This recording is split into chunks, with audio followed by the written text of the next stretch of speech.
Avant de parler du courant électrique, il est nécessaire de rappeler les interactions entre charges. Alors si on dispose de deux charges, bien sûr deux charges positives, Q1 positive, Q2 positive, la charge Q1 exerce une force sur la charge Q2, F1 sur 2. La charge Q2 exerce une force sur la charge Q1, notée F2 sur 1.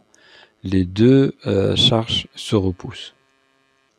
Alors si, de la même façon, si on a deux charges de même signe, et toujours, les deux charges sont toutes négatives, alors de la même façon, on a deux forces de même direction et de sens opposés. Alors la charge Q1 repousse la charge Q2 et la charge Q2 aussi repousse la charge Q1. Alors ce qu'on doit retenir dans cette partie, c'est que les charges de même signe se repoussent. Alors si on a deux charges de signe opposés, donc Q1 positive, Q2 négative, alors les deux forces ont toujours la même direction, mais deux sens opposés, mais dans cette partie, il s'agit d'une interaction de type attractive. Alors les deux charges s'attirent s'ils ont deux signes opposés. Alors les charges ou bien les particules chargées lorsqu'elles se déplacent, elles créent ce qu'on appelle un courant électrique, ce qu'on va voir dans cette partie. Alors si on dispose d'un circuit électrique constitué d'un générateur, une solution contenue dans un récipient dans laquelle on a immergé deux électrodes. La solution, il s'agit d'une solution de chlorure de sodium contenant les ions sodium et les ions chlorure. Le récipient qui contient la solution et les électrodes s'appelle l'électrolyseur. Ce sont des notions à retenir. Le courant électrique circule de la borne positive du générateur vers la borne négative à travers les fils et à travers la solution. Donc bien sûr à l'extérieur du générateur. Par contre, les particules qui se déplacent dans les métaux, c'est-à-dire dans les fils, ce sont les électrons qui se déplacent, mais dans le sens contraire du courant électrique. Mais dans la solution électrolytique, ce sont les ions. Alors, les ions Na+ se déplacent dans le même sens du courant électrique, mais les ions de charge négative, tels que les ions chlorure, se déplacent dans le sens contraire du courant électrique. Alors, on appelle l'électrode vers laquelle migrent les cations la cathode. L'électrode vers laquelle migrent les anions, c'est l'anode. Alors, on va définir dans cette partie la quantité d'électricité. Alors, les porteurs de charge sont différentes, les électrons et les ions, et chaque particule porte un nombre de charges élémentaires. Alors, soit, par exemple, alpha, le nombre de charges élémentaires que porte chaque particule. Alors, on définit la quantité d'électricité comme étant le nombre de particules qui transportent ce nombre de charges élémentaires alpha E fois alpha E. Avec E, bien sûr, la charge élémentaire. Alors, pour bien comprendre ce que c'est qu'alpha, je propose des exemples. Alors, pour l'électron, parce qu'un électron porte une charge ou bien une charge élémentaire, une seule charge élémentaire, alors on dit que alpha est égal à 1. Si je prends par exemple l'ion chlorure, de la même façon, elle porte une seule charge élémentaire, donc le nombre de charges élémentaires est égal à 1. Même chose pour le sodium, donc il porte une seule charge élémentaire, que ce soit la charge de l'ion est positive ou bien négative. Alors si on a un plus ou bien un moins, on dit que l'ion porte une seule charge élémentaire. Alors pour l'ion sodium, de la même façon, alpha égale à 1. Mais si je prends par exemple l'ion sulfate, Vous voyez, la charge de cet ion, c'est 2-. On dit que cet ion porte 2 charges élémentaires. Par suite, alpha égale à 2.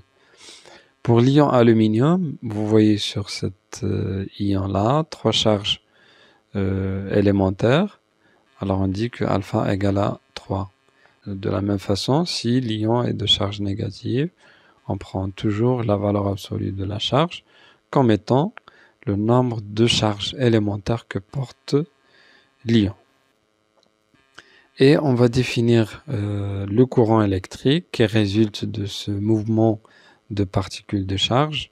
On définit l'intensité du courant électrique comme étant cette quantité-là, la quantité d'électricité transportée par les porteurs de charge, divisée bien sûr sur la durée que prend cette quantité d'électricité pour traverser la section d'un conducteur.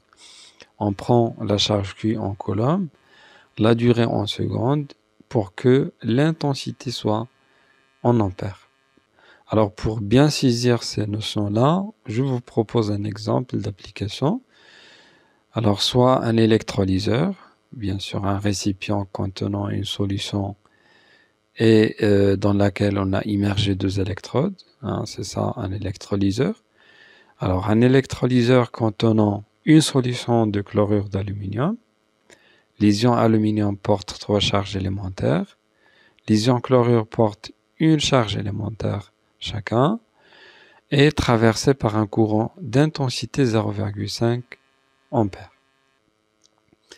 Alors pour savoir comment appliquer ces différentes formules qu'on a déjà établies, alors je vous demande de calculer la quantité d'électricité qui traverse bien sûr ce circuit-là pendant 1 minute. Alors d'après la définition, on a d'après l'énoncé de cet exercice, on a l'intensité du courant électrique.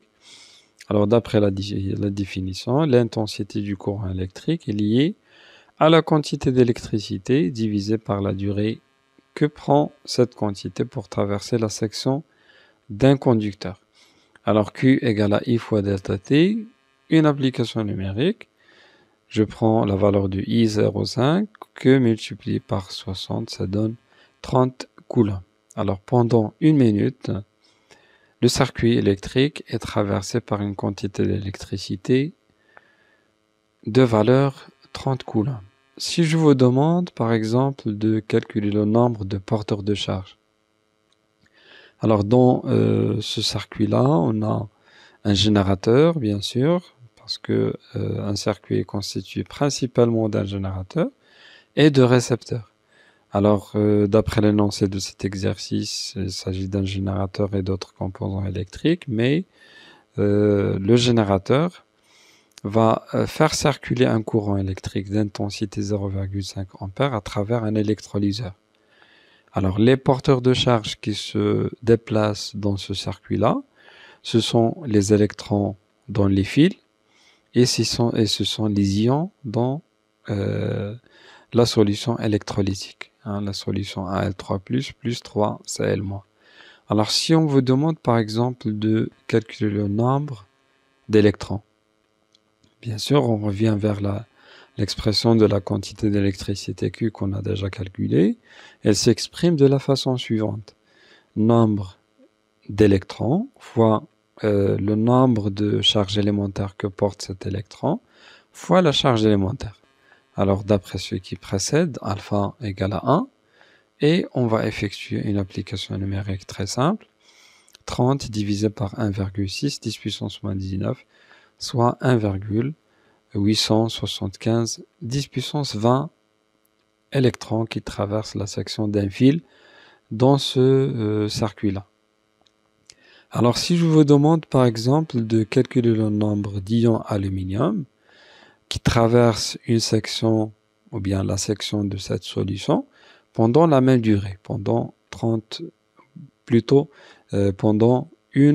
minute. Alors de la même façon, Q égale à N aluminium fois le nombre de charges élémentaires que porte l'ion aluminium. Alors d'après ce qui précède, le nombre de charges élémentaires que porte un ion d'aluminium, c'est 3. avec une application très simple, on obtient 30 divisé par 3 fois 1,6, 10 puissance moins 19, soit une valeur de 6,25, 10 puissance 19.